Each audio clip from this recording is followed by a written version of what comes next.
신성원의 뉴스 브런치. 안녕하십니까. 아나운서 신성원입니다. 교육부가 학교의 구성원인 학생, 교원, 보호자의 권리와 책임을 명시한 조례 예시안을 각 지자체 교육청에 어제 배포했습니다. 조례 예시안에 따르면 학생은 교권을 존중해야 하고 교원은 근무 시간이나 업무 범위 외에 부당한 간섭, 지시를 거부할 수 있고요. 보호자는 교사 개인이 아니라 민원 대응팀에 민원을 제기할 수 있습니다. 다만 기존 학생인권조례에 포함된 학생들의 차별받지 않을 권리, 사생활의 자유 등 보편적인 권리는 제외됐는데요. 이번 조례안은 현행 학생인권조례가 많은 부분 학생의 권리만 강조했다며 이런 방향으로 개정해달라라는 취지를 담고 있다고 합니다. 오늘 첫 번째 뉴스픽에서 교육부가 내놓은 조례안의 내용을 살펴보고요. 또 실효성이 있는지도 이야기 나눠보겠습니다.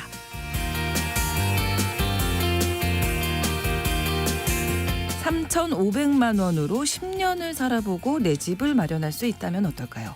몇 년 전 이 대구에서는 한 시행사가 35층짜리 아파트를 짓겠다며 이런 광고를 내놨습니다. 이렇게 저렴한 가격이 가능했던 이유는 협동조합에 가입해서 출자금을 내고 그 돈으로 집을 짓는 협동조합형 민간 임대 아파트였기 때문인데요. 하지만 조합원들이 낸 180억 원에 가까운 금액은 사라지고 아파트도 올라가지 못했다고 합니다. 전국에서 이런 협동조합 민간 형태의 아파트 피해가 이어지고 있어서 주의가 필요한데요. 두 번째 뉴스픽에서 이 문제 다뤄보겠습니다. 11월 30일 목요일 신성원의 뉴스 브런치 문을 열겠습니다.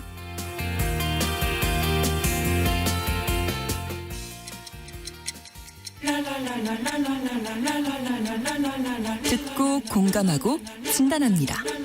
우리 사회를 바라보는 새로운 시선. 신성원의 뉴스 브런치 뉴스픽.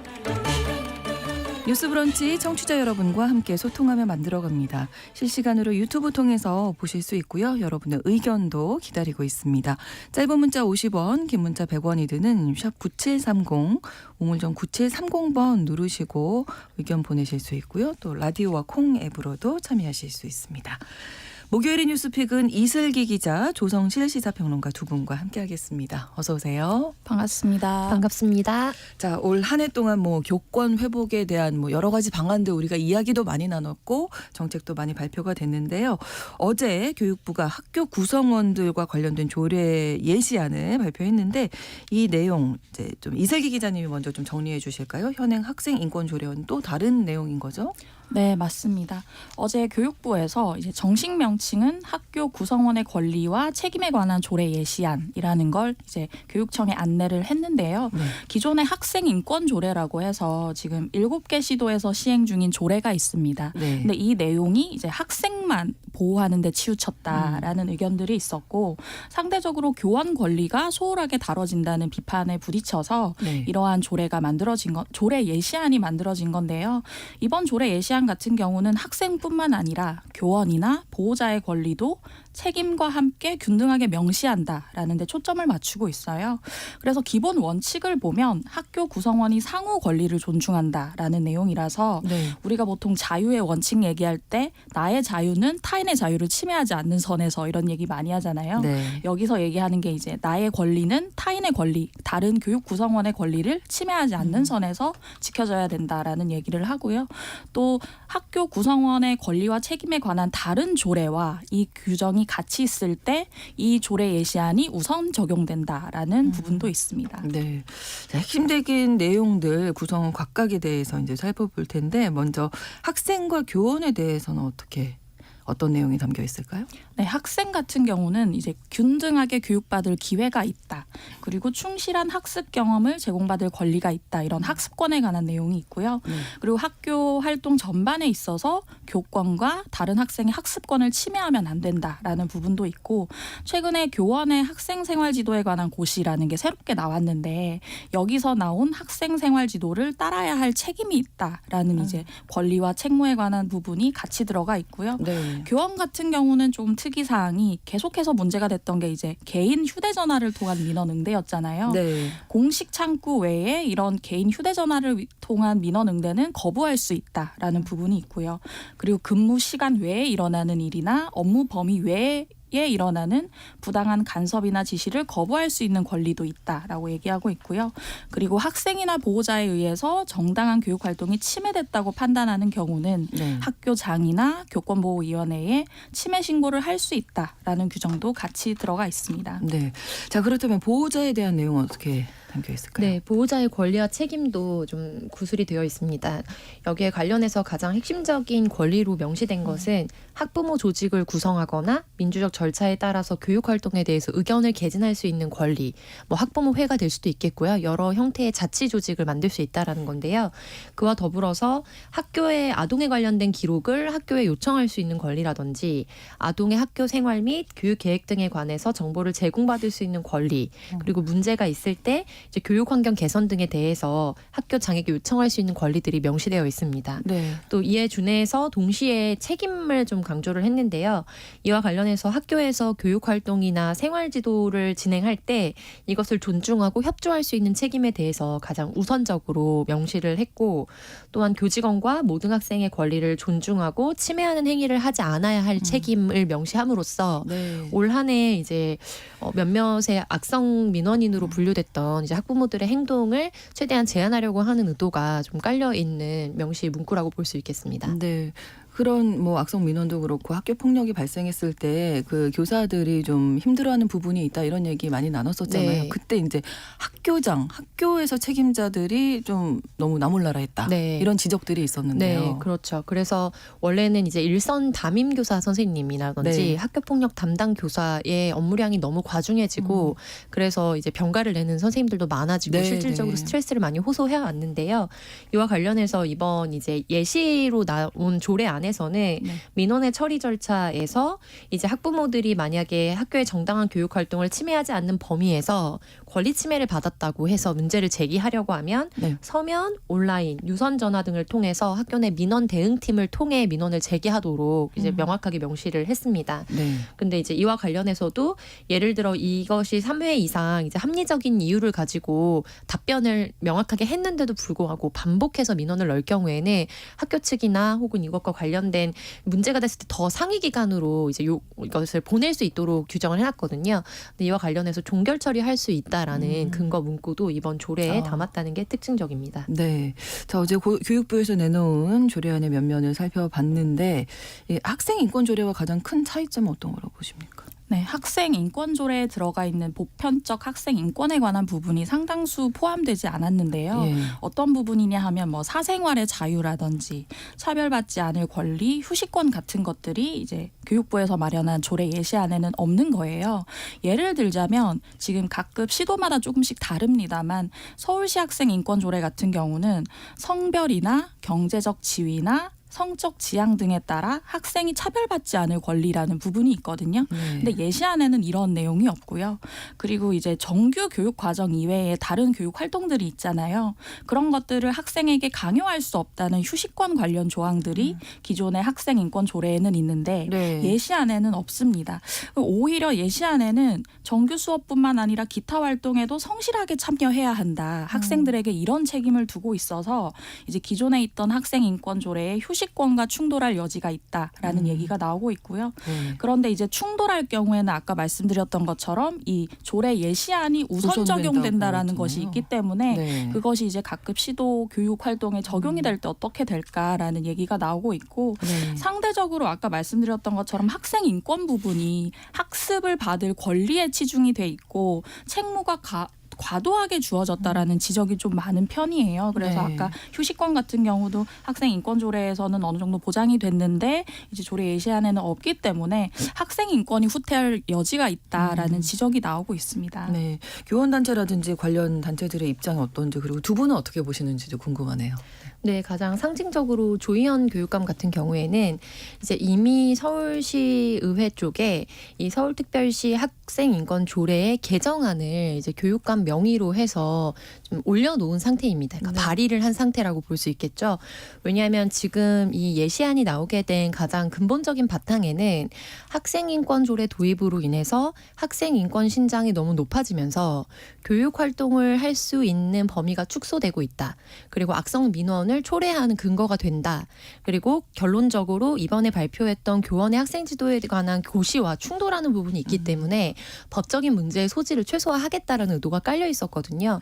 그런데 지금 보시면 이 조례 개정안 자체에 이미 학생의 책임과 의무라는 조항을 신설하고요. 네. 그래서 이 조례에서 규정된 학생의 권리는 다른 사람의 자유와 권리를 침해하지 않는 범위에서 허용한다라는 문구와 함께 예시 문항들, 예를 들면 다른 학생 및 교직원에 대한 인권 존중이라든지 다른 학생의 학습권 존중과 수업 활동에 대한 방해 금지 활동 혹은 흉기, 마약, 음란물 등 다른 학생 및 교직원의 안전을 해하거나 학습권을 침해하는 소지품의 소지 금지 등의 원래 원론적인 부분은 사실 포함이 되어 있었습니다만 네. 최근 문제가 됐던 충돌의 여지가 있는 부분, 예를 들면 소지품을 압수할 수 있다든지 네. 별도로 이제 반을 분반할 수 있다든지 아니면 집으로 너무 반복해서 문제가 있을 때 이제 가정학습을 권고할 수 있다든지라는 부분과 충돌할 수 있는 여지들을 개정안에 이미 담아냈거든요. 네. 그래서 이제 조희연 교육감의 입장은 이미 발의가 되어 있는 조례 개정안을 통과시키면 지금 이것을 마련해야 한다라고 당위적으로 논의되고 있는 부분에 대해 거의 상당수가 해소됨에도 불구하고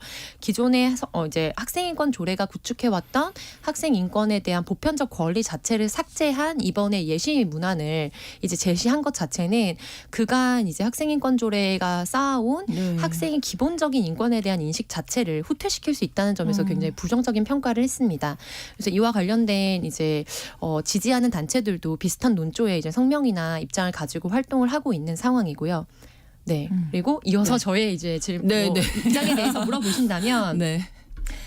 조희연 교육감 입장에 저도 굉장히 공감했기 때문에 사실은 상징적으로 말씀을 드렸는데 이제 서울특별시 학생인권 조례가 가장 상징적입니다. 보통 이제 규모도 그렇고 그러다 보니까 어떤 법안, 법규, 뭐 조례 단위까지 내려가서 네. 그 위상과 거기서 가장 무게중심을 어디에 두고 있느냐를 보시려면 이제 1조 목적이 나오고 2조 정의가 나오는 것까지는 기본적으로 우리 법령 체계의 그냥 기본적인 틀이거든요. 그러니까 그 하위에 어떤 것이 우선적으로 명시되는가, 조에서요. 우선 선조에 있는 것이 무엇인가를 보면은 거기서 담보하고자 하는 입법 취지를 좀 엿볼 수가 있습니다. 근데 이제 학생인권 조례는 차별받지 않을 권리, 제2장이 학생인권으로 되어 있는데요. 폭력 및 위험으로부터의 자유, 교육에 관한 권리, 이렇게 구분이 되어 있습니다. 그리고 네. 4절이 사생활의 비밀과 자유 및 정보의 권리. 그래서 느끼셨는지 모르겠지만 3절이 교육에 관한 권리가 되어 있습니다. 그래서 여기 학습에 관한 권리들이 구체적으로 명시가 되어 있어요. 네. 근데 그것보다 앞에 차별받지 않을 권리와 폭력 및 위험으로부터 자유로울 권리. 그래서 구체적으로 보시면 뭐 체벌뿐만 아니라 따돌림, 집단 괴롭힘, 성폭력 등 모든 물리적 및 언어적 폭력으로부터 자유로울 권리를 명시하고 있습니다. 그런데 상대적으로 이번에 이제 지금 예시로 나와 있는 이 조례 문구를 보시면 이 3절 교육에 관한 권리에 해당하는 부분만 사실 학생의 권리로 포함이 되어 있거든요. 그래서 지금 뭐 언론의 보편적 권리가 삭제되거나 후퇴되는 경향을 보인다라고 하는 그 보편적 권리 자체가 헌법이나 유엔 아동 권리 협약 등에서 구체적으로 명기하고 있는 이제 아동 청소년이 가질 수 있는 권리에 대해 조목조목 따졌던 부분들이 후퇴를 했다라는 지적인 거예요. 그럼 이거는 관점을 드러내는 건데 학교 내에서 학생이 어떤 위상과 존재로 이제 있어야 하는가에 대해서 사실 너무나 학습권이라는 것만을 중심으로 해서 이제 3주체의 상호 협력을 이야기했지만 네. 학생에 대해서 그동안 입체적으로 우리가 구성해왔던 한 인간으로서 전인적 성장을 해나갈 권리 자체에 대해서는 네. 굉장히 많은 부분 소거된 아니다. 그래서 이 부분에 관해서는 저는 좀 굉장히 아쉽게 느끼고요. 그래서 지금 뭐 이 방송에서도 여러 차례 얘기를 했지만 학생인권 조례가 도입돼서 학교에서의 지금 문제가 발생했느냐. 네. 이 문제 자체에 대해서도 저는 전적으로 동의하지는 않거든요. 왜냐하면은 전반적인 모든 분야에서의 인권이라든지 그다음에 무슨 뭐 예를 들면 소비센터라든지 뭐 우리가 갑을 관계 자체가 모든 네. 분야에서 확장됐기 때문에 그거에 역전이 일어나는 것이 문제이지 이전에는 갑이었던 사람에 대해서 상대적으로 을로 느껴졌던 사람들이 다시 갑이 돼서 갑질을 하게 되는 특정한 사람들이 튀어오르는 있다라는 거예요.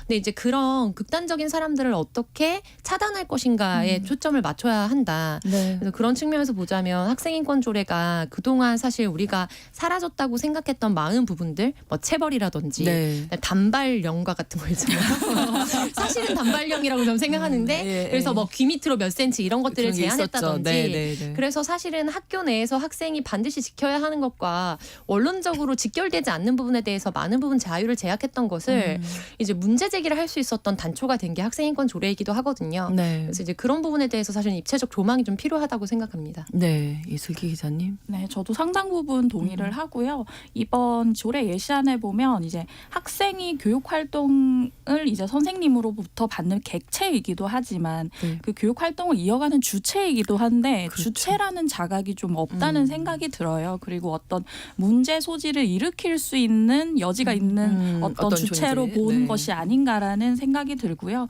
이번 이제 예시안 관련해서 각 단체에서 의견이 나왔는지를 봤더니 사실 교원 단체에서도 명시적으로 의견 제시한 게 잘 보이지 않아요. 근데 그 가운데 이제 한국 교원 단체 총 연합회 교총이라고 하죠. 여기서는 이런 얘기를 했습니다. 학생 민원 등에 대한 조치가 원론적으로 강화되지 않고서는 결코 그 교권 침해를 근절할 수 없다.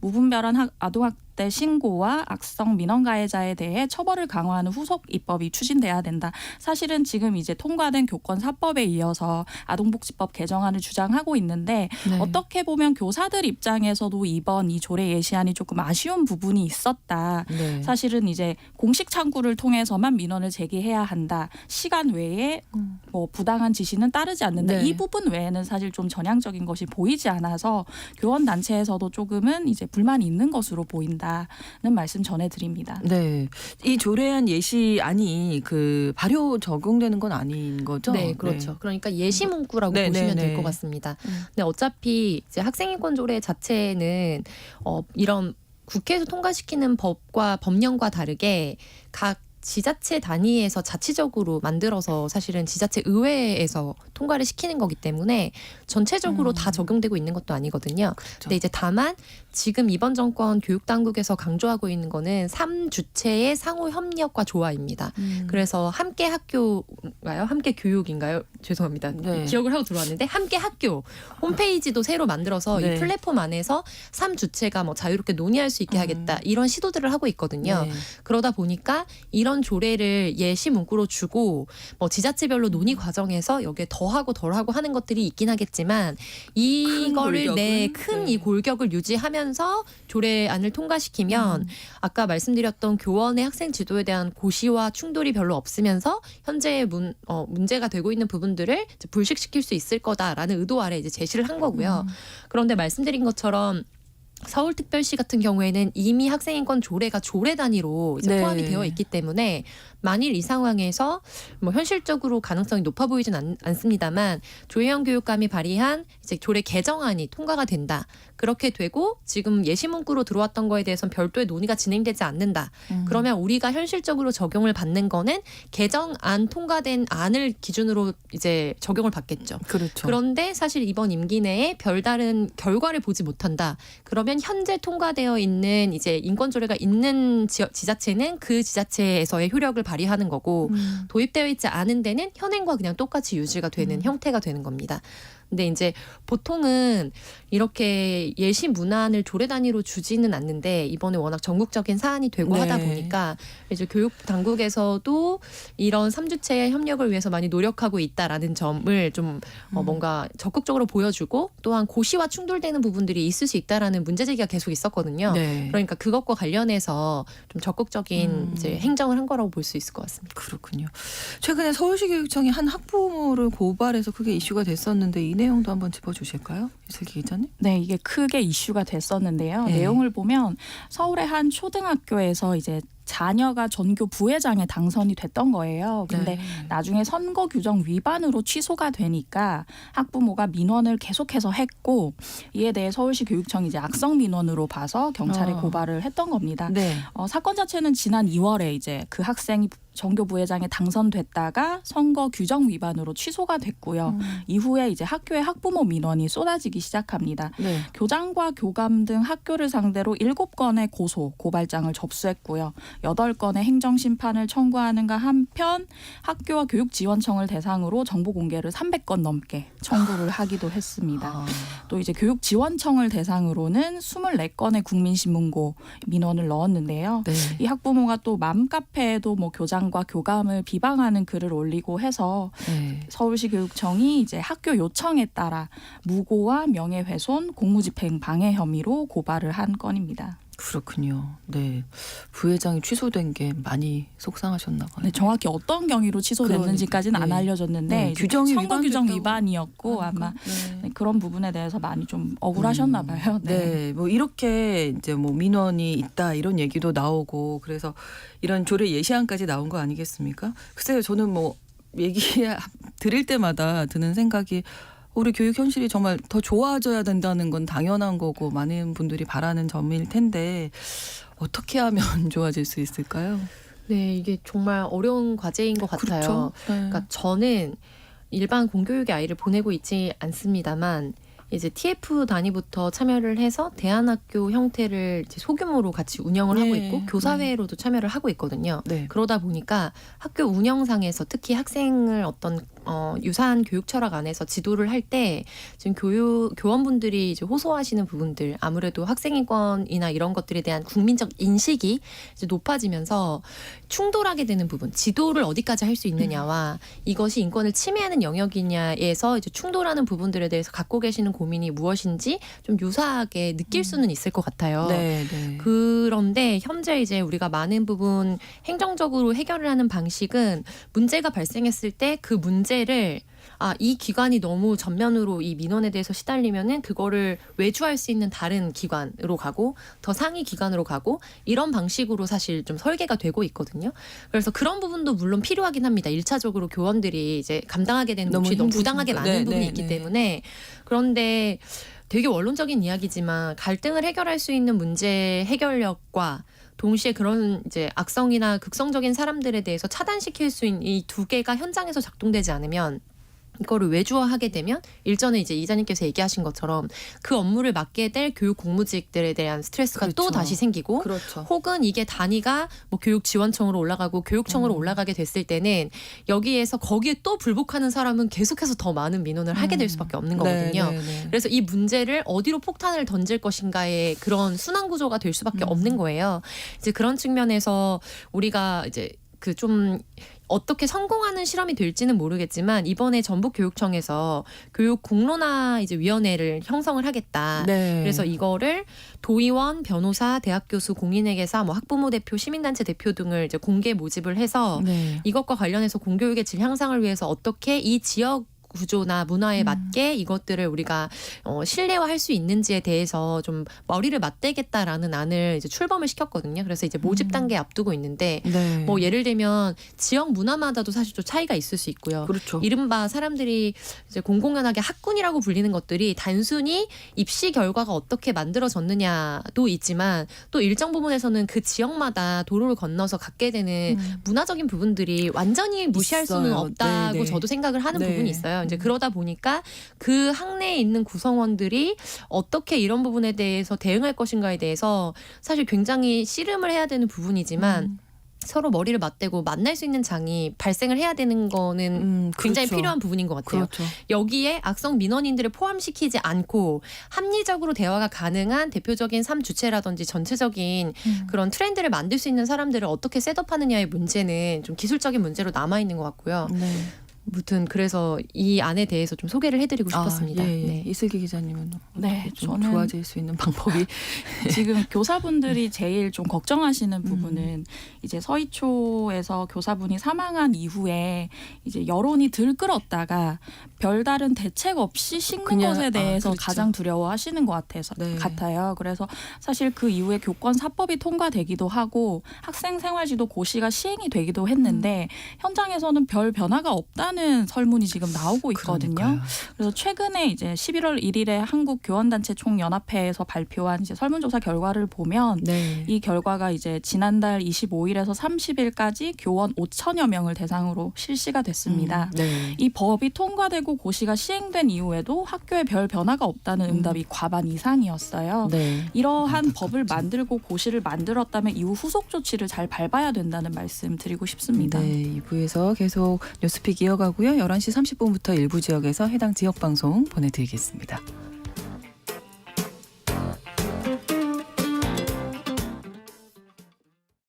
지금 시각은 11시 30분입니다. KBS 여러분은 지금 KBS 1라디오 신성원의 뉴스 브런치를 함께하고 계십니다. 네, 올해 한 해 내내 뭐 가장 큰 이슈가 이제 교권 회복이었던 것 같은데요. 이슬기 기자님 아까 이제 말씀 다 못하셔서 더 좀 정리를 해주시죠. 네, 그 후속 조치에 대한 말씀을 좀 드리고 예. 싶은데 이제 학생 생활지도 고시 같은 경우에 가장 좀 특이했던 문항 같은 게 이제 학생이 이제 교사의 지시에 불응할 경우 이제 퇴장 조치를 취할 수 있다 네, 이런 부분이 네. 있었어요. 그러면 이 퇴장한 학생을 어떻게 관리할 것인가에 문제가 생겼는데 그 이후에 대책이 제대로 나오지 않고 있는 거예요. 사실은 지금 학교 환경이라면 상담 교사님이 맡거나 혹은 학년 부장님이 맡거나 이런 상황이 되는데 그렇죠. 그분들도 각자의 업무가 있는데 이제 퇴장한 학생을 맡기가 쉽지 않잖아요. 네. 그래서 교원들이 사실 원하는 건 이제 교장이 그 감독관의 어떤 책무를 지고 이 퇴장 학생에 대한 관리 감독을 하기를 원하고 있는데요. 네. 사실 이제 평론가님께서 말씀하시는 것처럼 이게 폭탄 돌리기화 되는 건 정말 지양해야 하지만 그렇죠. 교원들이 갖고 있는 불안은 이 사태에 대해서 관리자들이 책임을 지지 않는다는 것이거든요. 그래서 어떤 문제가 생길 때마다 이 선생님이 참아 이런 얘기를 관리자로부터 들어야 했고 그렇기 때문에 이 후속 조치들을 진행할 때 어떻게 관리자의 책무를 구체적으로 명시할 것인지 네. 그리고 그게 어떻게 현장에서 이루어지게 할 것인지에 대한 고민이 필요해 보입니다. 그렇습니다. 앞으로 더 많은 수기가 필요하지 않나 이런 생각이 또 들게 되네요.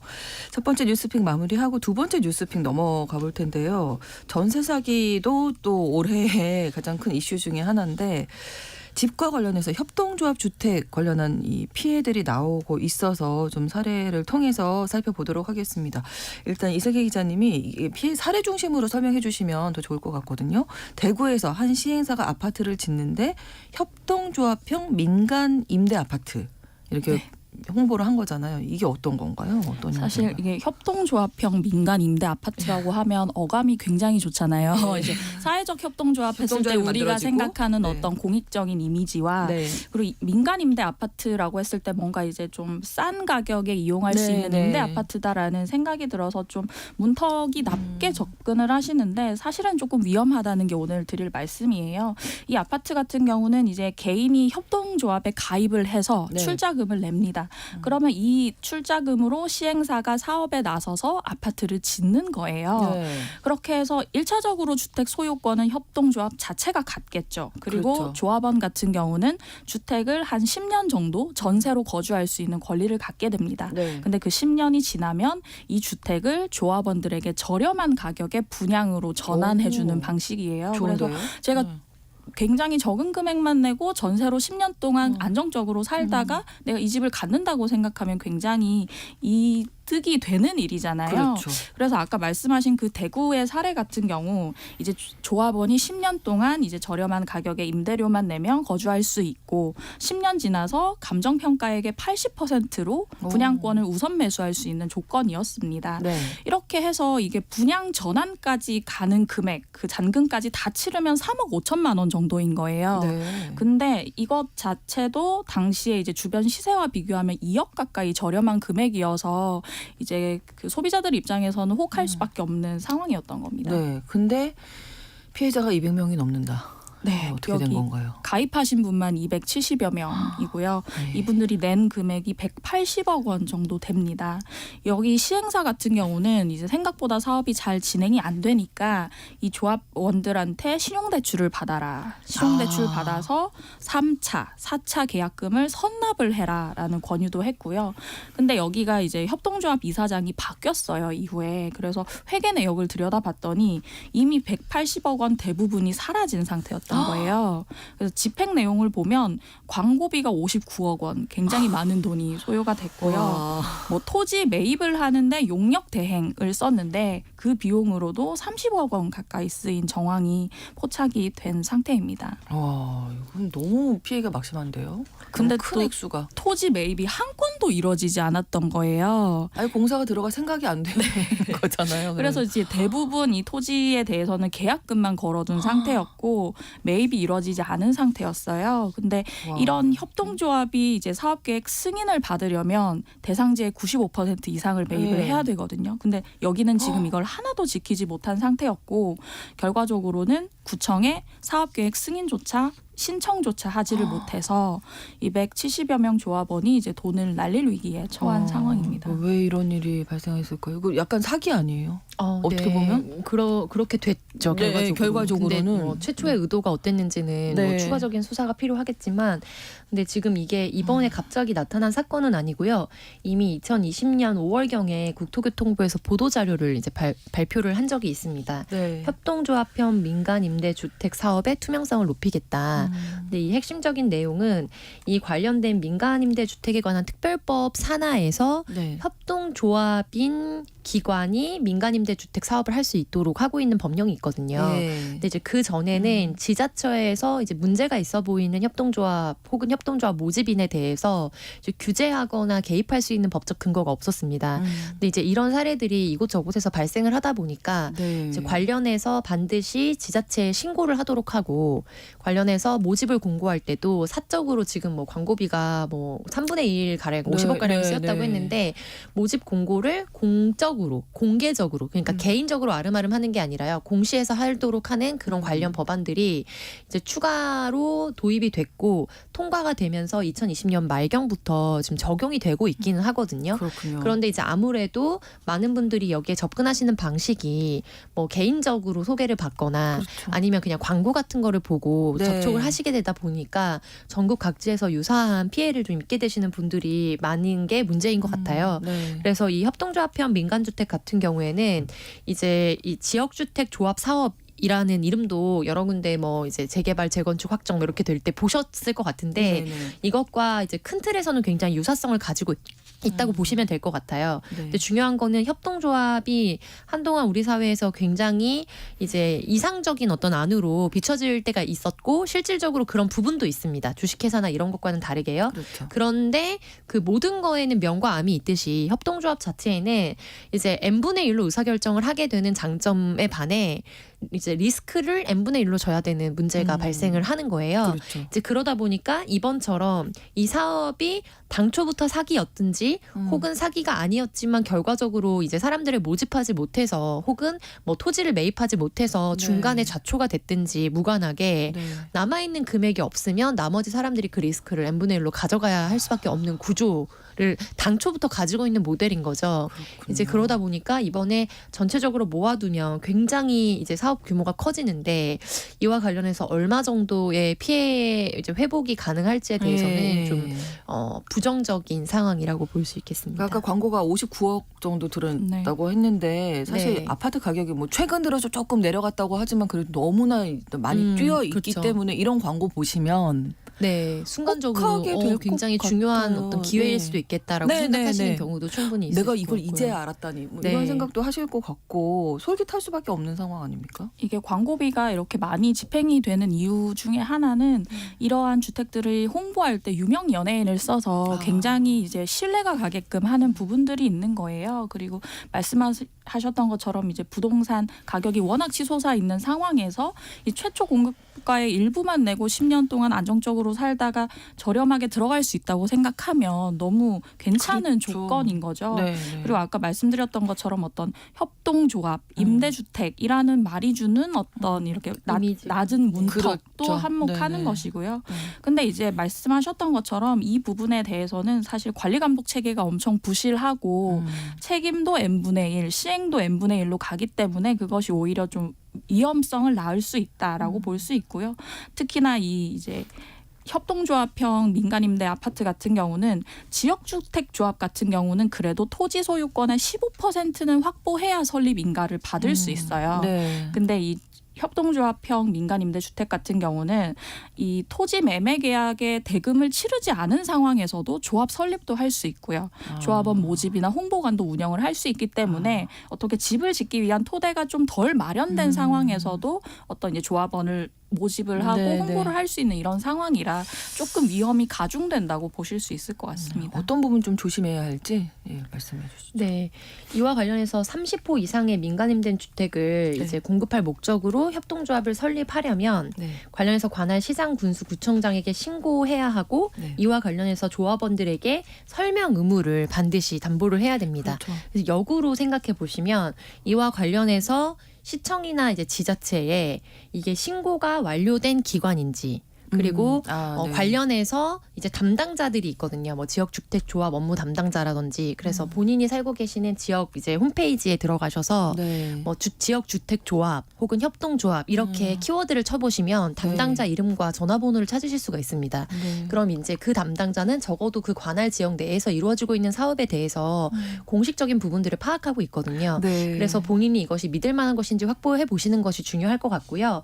그리고 이후에 이 사업이 좌초되었을 때 나중에 해지 환급금이라든지 그다음에 이런 부분들이 어떻게 되는지에 대해서도 확인을 하실 필요가 있고 그런데 중요한 거는 앞서 이 기자가 설명한 것처럼 협동조합이 돼야 관련해서 민간 임대주택 사업에 이제 뛰어들 수가 있는 구조다 보니까 이미 협동조합이 되기 전 단계에서 이제 발기인들을 모집하겠죠. 그렇죠. 그러다 보니까 이 구조 자체는 많은 부분 리스크를 처음부터 가지고 갈 수밖에 없다라는 점을 좀 네. 항상적으로 주의하실 필요가 있을 것 같습니다. 정보가 좀 투명하게 공개가 돼야 되겠다. 그 사업 네. 추진하는 과정에서도 그렇고요. 그런 생각도 들고 이슬기 기자님은 또 네, 그래서 그 이제 조합원들이 낸 돈이 어디 어떻게 쓰였는지 네, 네. 이제 정보 공시를 정확하게 해야 되는데 그런 의무 규정이 없다 보니까 그렇게 하도록 강제해야 한다는 지적이 나오고 있어요. 저는 이런 부분에 대해서도 좀 충분히 검토할 필요가 있다는 생각이 듭니다. 네, 좀 저렴한 아파트인 줄 알고 하셨다가 이렇게 피해 보시면 안 되잖아요. 너무 안타까운 남의 얘기가 아닙니다, 진짜. 네. 신중하고 꼼꼼하게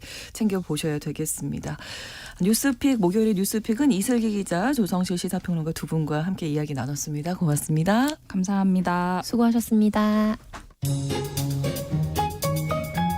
신성원의 뉴스 브런치는 여러분과 함께합니다. 짧은 문자 50원, 긴 문자 100원이들은 샵 9730. 무료인 콩앱과 일라디오 유튜브를 통해 참여해주세요.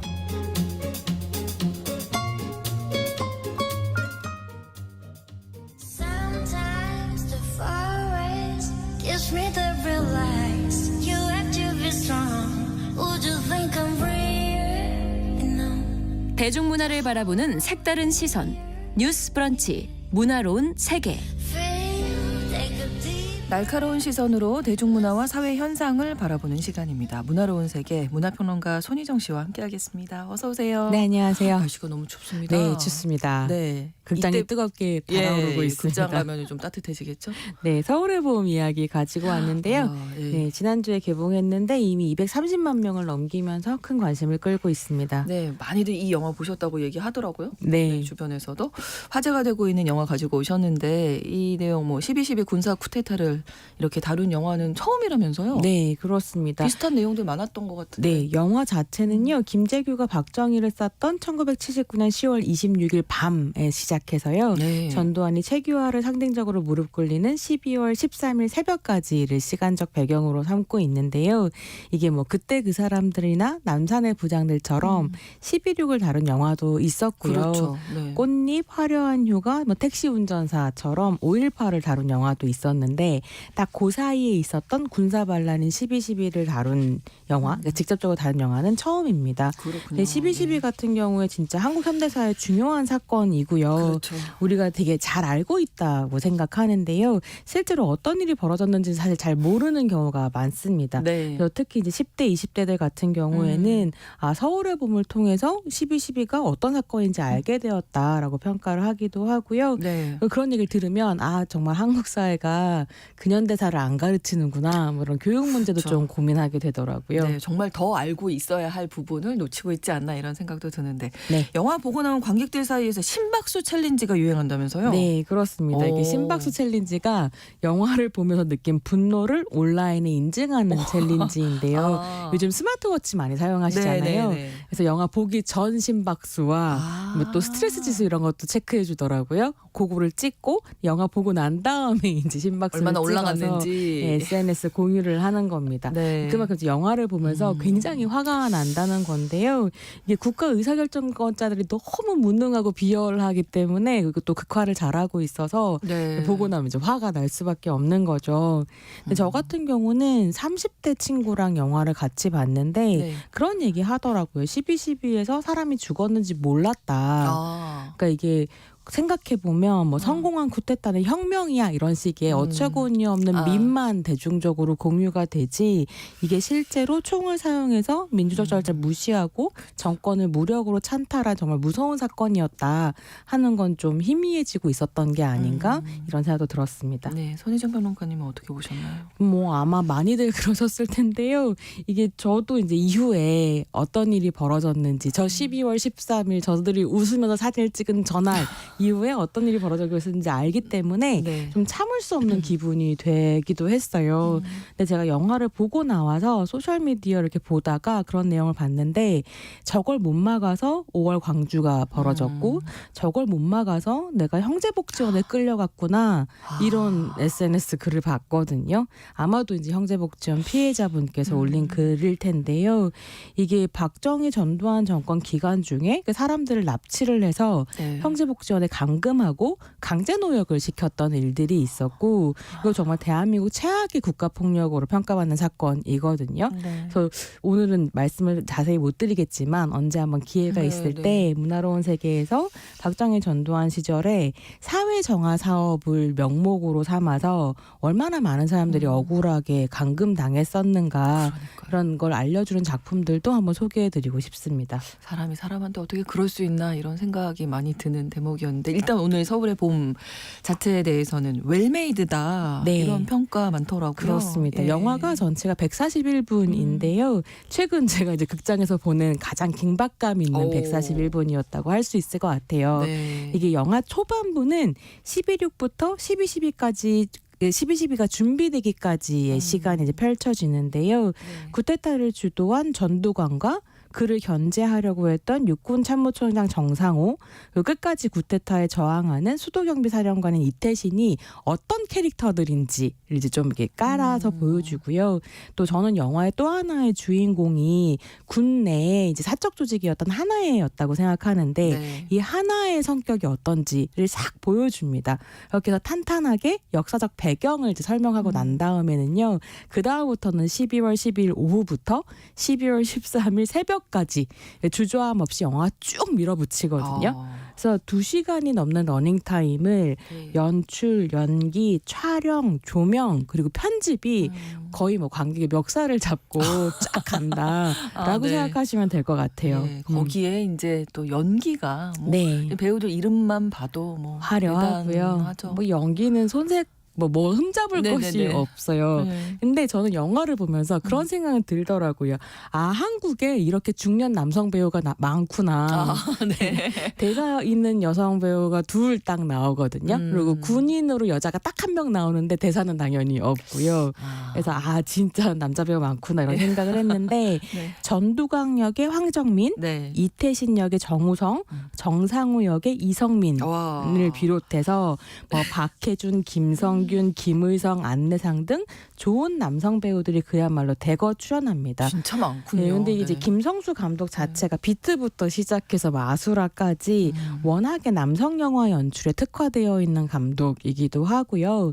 남자 배우 활용법을 굉장히 잘하는 감독이라서 연출과 배우의 조합이 매우 훌륭하다라는 생각이 좀 들었고, 네. 근데 또 한편으로는 연기 뭐 잘하는 배우들이니까 연기에 대해서 더 이상 얘기할 당연히. 건 없는데 네.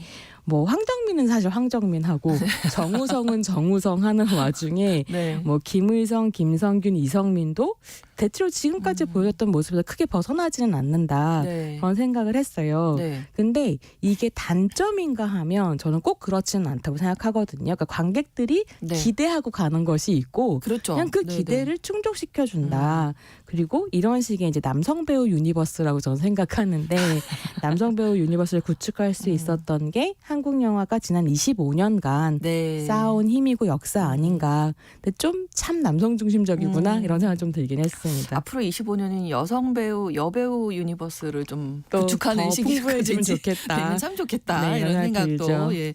안 할 수가 없네요. 자, 하나의 리더 전두광 이렇게 소개해 주셨는데 실존 인물들인데 이제 실명을 그대로 사용하는 건 아니네요. 그러면? 네, 이게 뭐 전두환, 노태우 그리고 당시 육구참모총장인 정승화, 수도경비사령관인 정태환 등 실존 인물들을 모티프로 하고 있지만 아무래도 영화적 상상력이 들어가고 역사적 사실과는 확연하게 다른 픽션이 가미되어 있어서요. 네. 이름을 이제 다른 걸로 사용한 게 아닌가 싶은데요. 그래서 이제 영화를 보고 나온 사람들이 계속 관련 역사적 사실을 찾아보고 있고, 그러니까 언론이 이제 이에 부응해서 지금 기사가 엄청 쏟아지고 있거든요. 뭐가 진짜고 뭐가 픽션이냐. 네.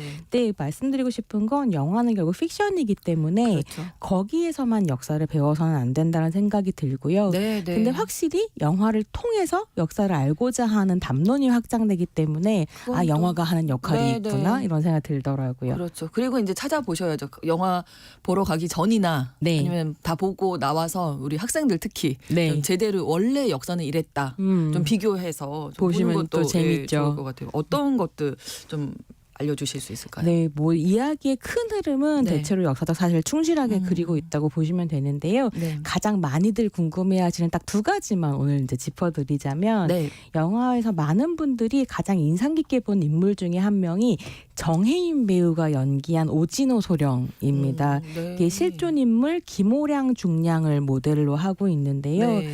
김오량 중량 같은 경우는 소령이었다가 이제 사후에 중령으로 추대가 되셨어요. 근데 이제 당시 구테타에 합류하기를 거부했던 특전사령관 정병주를 현장에서 끝까지 지켰던 인물입니다. 네. 그래서 그 인물을 둘러싼 이야기는 사실이고요.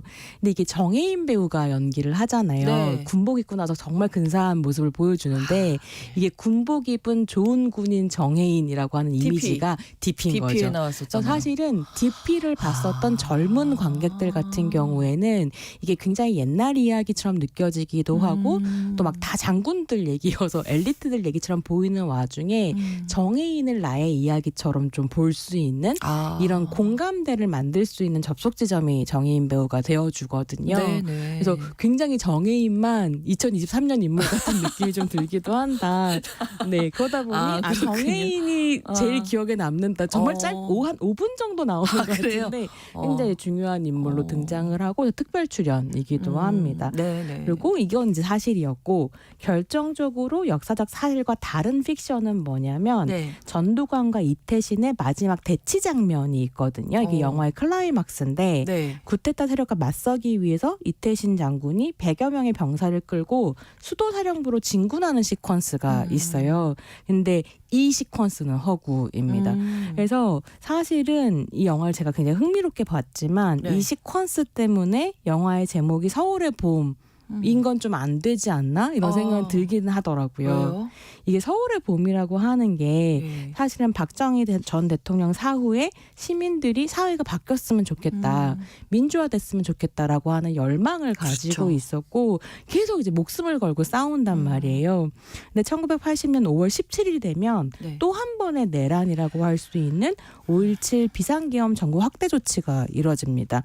여기에 저항한 게 5.18 광주 민주화 운동이었고 내렸고 네. 그게 이제 정부군에 의해서 진압을 당하면서 어떻게 보면 국민들의 열망이 좌절되게 되죠. 그게 좌절된 서울의 봄이라서 서울의 봄은 군인들만의 이야기가 아니고 사실은 시민들의 열망에 대한 이야기여야 그렇죠. 했다고 생각하는데 네, 네. 이게 나쁜 군인 전두광과 좋은 군인 이태신의 싸움. 근데 황정민 너무 잘하고 정우성 너무 근사하고 이러다 보니까 영화 자체가 시민과 권력의 싸움이라기보다는 나쁜 군인데 좋은 군인들끼리의. 군인의 어떤 대결로 축소되어 버렸다라는 느낌이 좀 들더라고요. 네. 그게 좀 아쉬운 부분이 있었고 그러다 보니까 이성민 배우가 연기한 정상호 총장이라는 사람이 네. 이태신을 이제 수도경비사령관 자리에 앉히면서 전두광을 견제하는 인물로 등장하는데 네. 사실 이 사람이 실존 인물로 보면 유신 체제의 참모총장이거든요. 그렇죠. 좋은 군인 아니었단 말이에요. 그렇죠. 네. 박정희에게 충성했었던 사람이고 그래서 이제 이 사람 자체가 근데 이 영화에서는 구테타에 저항한 멋진 군인으로 그려지는 부분이 있어서 네. 실제로 역사학자들이 이게 좀 아쉽다라고 평가를 하기도 하더라고요. 네. 그래서 사실 이제 구테타에 반대한 군대 내 세력이라고 하는 게 네. 군대 내 세력 다툼에 더 가까운 부분이 있었는데 그렇죠. 예, 이 영화가 이제 그걸 좀 놓치고 있는 것 아닌가 뭐 이런 것들을 좀 생각해 볼 수 있죠. 네. 근데 어떻게 보면 김성수 감독 자체가 네. 아수라에서부터 한국 남성성에 대한 비판적인 작업을 해왔거든요. 그래서 그가 그리는 한국 남성들이 멋있고 근사한 사람들이 아니에요. 어떻게 지금의 현대 한국 사회를 이렇게 부패하고 어떻게 보면 사기가 막 횡행하고 네, 네. 이런 사회로 만들었는가? 거기에는 권력을 잡고 있는 남성들의 비열함이 있다라고 하는 이야기를 좀 아수라에서 했었고 네. 사실 그래서 황정민, 정우성처럼 투탑의 배우가 나왔는데도 아수라가 아주 당시로는 크게 히트하진 않았거든요. 그냥 멋진 남자 보고 싶어서 갔는데 남자들 너무 비열한 거죠. 그래서 사실 이 문제 의식을 좀 더 역사적으로 펼쳐내고 있는 게 저는 서울의 봄이라고 생각해요. 네, 네. 그러니까 한국 사회에 깔려 있는 군사주의의 문제. 그래서 하나회라고 하는 게 사실은 전두환이 리더였긴 하지만 그 하나회가 성장할 수 있었던 데에는 박정희 대통령의 뿌리가 있는 거거든요. 그렇죠. 그래서 그런 식으로 박정희, 전두환, 노태우로 이어졌었던 군사 정권이라고 하는 게 지금 한국 사회에 어떤 군사주의적 발판이 되었는가 이런 걸 되게 치밀하게 비판할 수 있는 작품이었는데 이제 멋진 군인 이태신이 등장을 하면서 게다가 영화 맨 마지막이 군가로 끝나거든요. 아, 그래요? 엔딩곡이.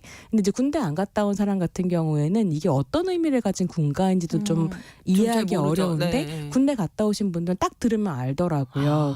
가장 인기 있는 군가 중에 한 곡이라고 그래요? 하는데 네. 약간 그렇게 하면서 이 작품이 서울의 봄이란 이름을 걸고 마지막을 군가로 엔딩을 하고 좋은 군인에 대한 어떤 상상력을 보여준다는 게 결국 이 서울의 봄에서 말 걸고 싶었던 시민은 군대 갔다 온 남성이야?